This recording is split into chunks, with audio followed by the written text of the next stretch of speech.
सुप्रसिद्ध गाल्पिक श्री मनोज दासଙ୍କ ରଚିତ ଗଳ୍ପଟିର ବିଶେଷ ଶୀର୍ଷକ ଅନେକ ଫୁଲ ଅନେକ।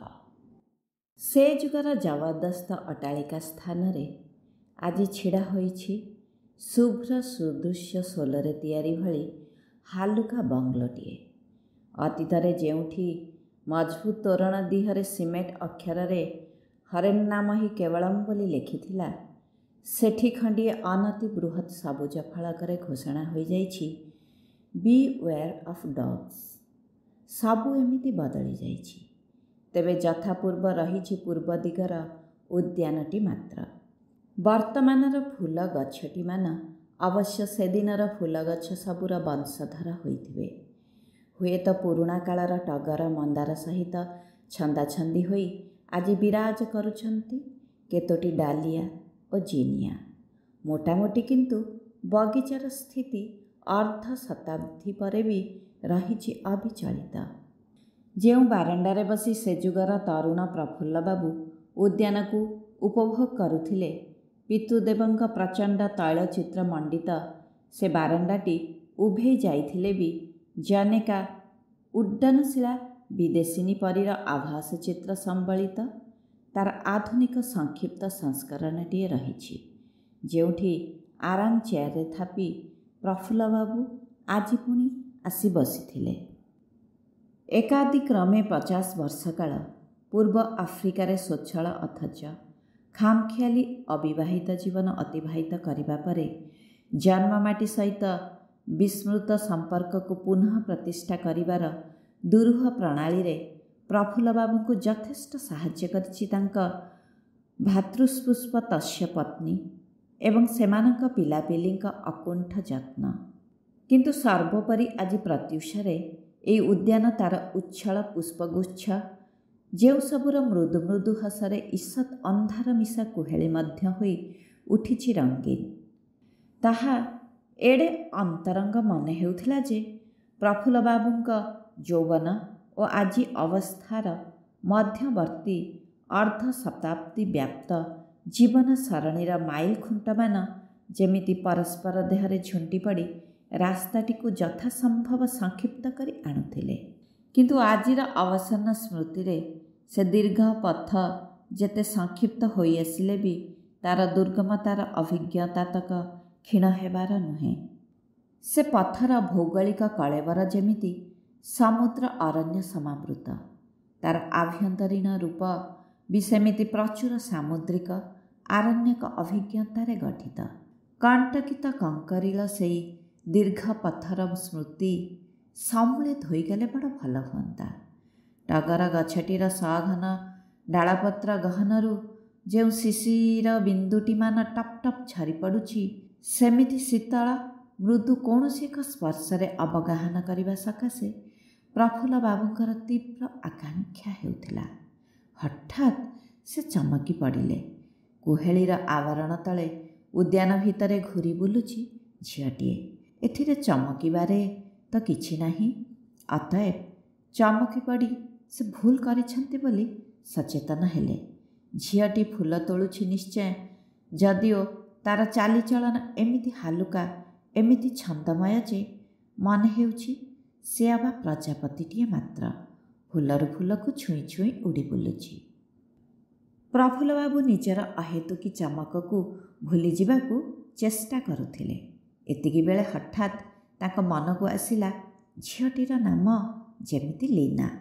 ସେ ଦ୍ୱିତୀୟ ଥର ଚମକିଲେ ଏବଂ ଆଉ ସେ ଚମକରୁ ନିଜକୁ ମୁକୁଳାଇବାକୁ ଚେଷ୍ଟା କଲେ ନାହିଁ। ଝିଅଟି ଯଦି ଲୀନା ହୋଇଥାନ୍ତା, ତେବେ ନିଶ୍ଚୟ ସେ ଧୀରେ ଧୀରେ ତାଙ୍କ ସନ୍ନିକଟକୁ ଆସିଥାନ୍ତା। ତାଙ୍କ ନିକଟବର୍ତ୍ତୀ ଫୁଲ ଗଛରେ ଫୁଲ ନଥିଲେ ବି ଥରେ ସେ ଡାଳପତ୍ର ଭିତରେ ସତର୍କ ଅନୁସନ୍ଧାନ କରିବାକୁ ନିଜର ଏକାନ୍ତ କର୍ତ୍ତବ୍ୟ ମନେକରି ଆଗେଇ ଆସନ୍ତା। 50 ବର୍ଷ ତଳେ ସେମିତି ହେଉଥିଲା। 20 ବର୍ଷର ତରୁଣ ପ୍ରଫୁଲ୍ଲ ପ୍ରତ୍ୟହ ପ୍ରଭାତରେ ଏଇଠି ବାରଣ୍ଡାରେ ବସୁଥିଲେ। ପ୍ରତିବେଶୀ ଘରର ପଡ଼ୋଶୀ କନ୍ୟା ଲୀନା ସବୁଦିନ ଉଦ୍ୟାନ ଭିତରକୁ ଆସୁଥିଲା। ଫୁଲ ତୋଳିସାରି ନିଜ ଘରକୁ ଯିବା ପୂର୍ବରୁ ପ୍ରଫୁଲ୍ଲଙ୍କ ଜନନୀଙ୍କ ଆରାଧନା ପ୍ରକୋଷ୍ଠରେ ଅଧା ଅଧି ଫୁଲ ରଖିଦେଇ ଯିବା ପାଇଁ ଝିଅଟିକୁ ଯେଉଁ ଦ୍ୱାର ଦେଇ ପ୍ରବେଶ କରିବାକୁ ପଡ଼େ ସେଇ ଦ୍ୱାରର ଯଥାସମ୍ଭବ ନିକଟରେ ଚୌକି ପକାଇ ପ୍ରଫୁଲ୍ଲବାବୁ ବସି ରହୁଥିଲେ। ସସଂକୋଚ ପଦକ୍ଷେପରେ ଝିଅଟି ଦ୍ୱାର ଅତିକ୍ରମ କରିବା ବେଳେ ପ୍ରଫୁଲ୍ଲ କୁହନ୍ତି, ମୋତେ ଗୋଟାଏ ଫୁଲ ଦିଅ ନା। ଝିଅଟି କ୍ଷଣେ ରହିଯାଏ। ସୁନିର୍ବାଚିତ ସୁବାସିତ ଫୁଲଟିଏ ସେ ତୋଳି ଧରେ। ଫୁଟନ୍ତା ଫୁଲ ଓ ନିଜର ପ୍ରସ୍ଫୁଟିତ ହସ ଗୋଟାଏ ସମାନ୍ତରାଳ ରେଖାରେ ରଖି ସେ ଫୁଲଟିଏ ବଢ଼ାଇ ଦିଏ ତାଙ୍କୁ। ଏମିତି ବେଶ କିଛି ଦିନ ଚାଲିଗଲା। ପ୍ରଫୁଲ୍ଲ ଆଉ କେତେଦିନ ଖାଲି ଫୁଲଟିଏ ମାଗି ଚାଲିଥିବେ ବୋଲି ନିଜକୁ ପ୍ରଶ୍ନ କରି ଆଉ କିଛି ନୂଆ ଭାଷା ପାଇଁ ନିଜ ଭିତରେ ଛଟପଟ ହେଉଥିଲେ। କ୍ରମାଗତ 2-4 ଦିନ ତାଙ୍କ କଣ୍ଠସ୍ୱର ମନ୍ଥର ହୋଇ ଆସିଲା। ଅବଶେଷରେ ଦିନେ ନିଶ୍ୱାସ ରୋକି ସେ କହି ପକାଇଲେ, ଫୁଲ ତ ଦେଉଛ, କିନ୍ତୁ ଗୋଟାଏ ଚୁମା ଦିଅ ନା। ଲୀନା ପ୍ରବଳ ବେଗରେ ଦୌଡ଼ି ପଳାଇଗଲା। ପ୍ରଫୁଲ୍ଲ କପାଳରୁ ଝାଳ ପୋଛି ନିଜ ବିବୃତିର ପୁନର୍ବିଚାର କରିବାକୁ ଲାଗିଲେ। କ'ଣ ଭୁଲଟା ସେ କଲେ? ଅନେକ ସତ୍ସାହିତ୍ୟରେ ତ ଏମିତି ରୋକଠୋକ୍ ନିବେଦନମାନ ମୁଦ୍ରିତ ରହିଛି। ଆସୁ ଲୀନା ଆଗାମୀକାଲି। ଲୀନା କିନ୍ତୁ ପରଦିନ ଆସିଲା ନାହିଁ। ତହିଁ ପରଦିନ ବି ନୁହେଁ, ତାପରେ ବି ନୁହେଁ। କେତେଦିନ ଧରି ପ୍ରଚଣ୍ଡ ଅନ୍ତର୍ଦାହରେ ଭୋଗି ହେଲେ ପ୍ରଫୁଲ୍ଲ। କେଉଁ ଭୁଲଟିଏ ସେ କରିଛନ୍ତି? ଏତେ ଗୁଡ଼ାଏ ଫୁଲ ଯିଏ ଦେବ, ଗୋଟିଏ ଚୁମା ସିଏ ନ ଦେବ କାହିଁକି? ପୂର୍ବ ଆଫ୍ରିକାରେ ତାଙ୍କ ନିଃସନ୍ତାନ ମାତୁଳ ଅସୁସ୍ଥ ହୋଇ ପଡ଼ିଥିବାର ବାର୍ତ୍ତା ଆସିଲା। ପ୍ରଫୁଲ୍ଲ ଜାହାଜ ଚଢ଼ିଲେ। ମାତୁଳଙ୍କ ମୃତ୍ୟୁ ପରେ ତାଙ୍କ ବ୍ୟବସାୟର ଉତ୍ତରାଧିକାରୀ ରୂପେ ସେଇଠି ସେ କଟାଇଲେ 50ଟି ବର୍ଷ। ଏକଦା ପ୍ରତ୍ୟୁଷର ଗୋଟିଏ ଉପେକ୍ଷିତ ନିବେଦନ ହିଁ ଯେ ତାଙ୍କ ସାରା ଜୀବନର ଗତିପଥକୁ ପ୍ରଭାବିତ ନ କରିଛି, ଏକଥା କିଏ କହିବ? ଯେଉଁ ବ୍ୟାକୁଳ ତୃଷାଟିଏ ତାଙ୍କ ନିଜ ଭିତରେ ହାହାକାର କରି ଉଠେ, ତାର ଆଦିମ ଉତ୍ସ ଯେ ସେଇ ପ୍ରତ୍ୟୁଷର ଘଟଣା ଭିତରେ ନାହିଁ, ସେ କଥା କିଏ କହିପାରିବ?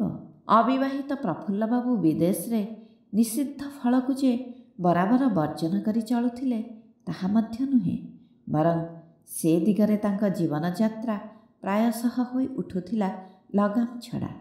ଆଜି ଯେଉଁ ବିନ୍ଦୁ ବିନ୍ଦୁ ଶିଶିର ଆଖି ଆଗରେ ଝରି ପଡ଼ୁଛି, ସେମିତି ସ୍ନିଗ୍ଧ ଶୀତଳ ପାନୀୟର ଅନ୍ୱେଷଣରେ ଯାଇ ସେ କିନ୍ତୁ ଯାହା ସବୁ ପାଇଥିଲେ, ସେଗୁଡ଼ାଏ କିଲିବିଲି ବିଷାକ୍ତ ସାପର ନିଶ୍ୱାସ ଭଳି ସେଗୁଡ଼ିକର ସ୍ମୃତି ନିଜ ମୁହଁଯାକ ଯେମିତି ମାଖି ହୋଇ ରହିଛି।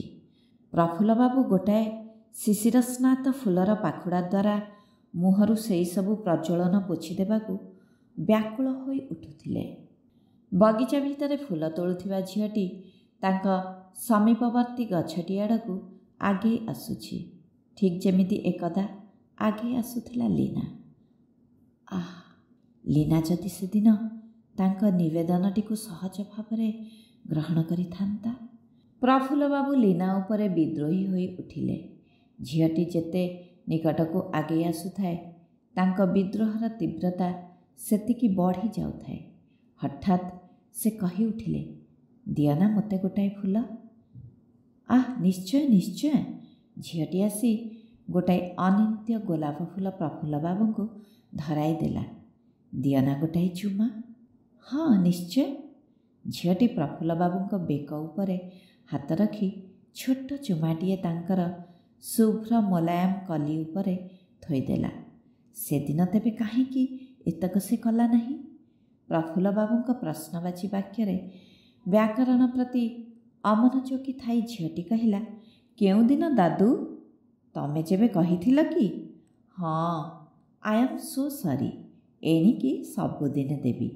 ମୁଁ, ଲିଲି, ପ୍ରଭାତୀ, ଚାମେଲି, ତମର ସମସ୍ତ ନାତୁଣୀମାନେ ତମକୁ ଅନେକ ଫୁଲ ଦେବୁ ଆଉ ଅନେକ ଚୁମା ମଧ୍ୟ ଦେବୁ। ଝିଅଟି ନାଚି ନାଚି ବଗିଚା ଭିତରକୁ ଓହ୍ଲାଇଗଲା ପ୍ରଫୁଲ୍ଲବାବୁଙ୍କ ହାତ ଧରି।